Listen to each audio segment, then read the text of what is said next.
இப்போ நீ 5 பிள்ளையில லவ் பண்ணி கழட்டி விட்டா உனக்கு வர்ற பொம்பளை கல்யாணம் முடிய பாரு, ஒருத்தி வருவா பாரு, அவள் 5 பையங்களை கழட்டி விட்ட பையன் தான் வருவா. நீ 10 பிள்ளைங்களை பைக்கில் ஏற்றி சுற்றினா உனக்கு வர்ற பொண்டாட்டி 10 பேர் கூட பைக்கில் போனவ தான் வருவா. ஏன்னு கேட்டால் வசனம் சொல்லுது, கள்ள தராசு கத்தருக்கு. தங்கச்சி, நீ ஒரு பையனை கலத்தி விட்டேன்னா, ஒரு பிள்ளையை தப்பு பண்ணி கழட்டி விட்டவன் தான் உனக்கு கத்தர் மாப்பிள்ளையே தருவார். தம்பி, 10 பிள்ளைங்களை லவ் பண்ண இது ஒன்றுமே தேரல விட்டுட்டேன் அப்படின்னா, 10 பசங்களை லவ் பண்ணி ஒன்றுமே தேராமல் விட்ட பிள்ளை தான் கத்தர் உனக்கு தருவார். ஏன் வசனம் அதான் சொல்லுது, எதை விதைக்கிறோமோ இதுக்காகவாது கொஞ்சம் வாயை மூடிக்கிட்டு அமைதியாக உட்காரு. சரியா? Free advice.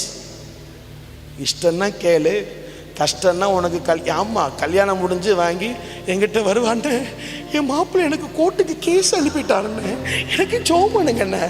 இங்கே தாடி வெளுத்து எல்லாம் போச்சு, கையை வெட்டிக்கிடுறது இவருங்க.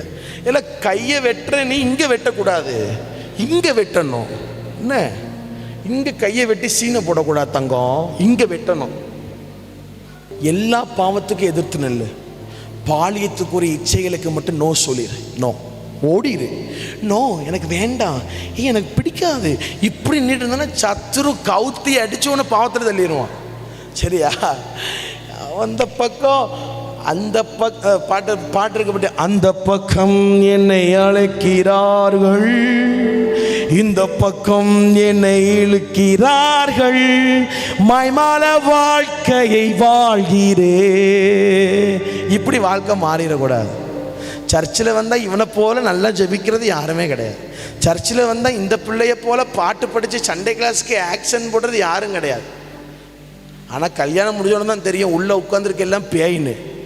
ஆகவே நான் பாதிக்கப்பட்டவன் கிடையாது, பாதிக்கப்பட்டவர்கள் நிறைய பேர் எனக்கு தெரியும். எல்லா பாவத்துக்கும் எதிர்த்துன்னு இல்லைங்க, நோ சொல்லுங்க. பாலியத்துக்குரிய இச்சைகளுக்கு நீ நோ கூட சொல்லாமல் ஓடிடு.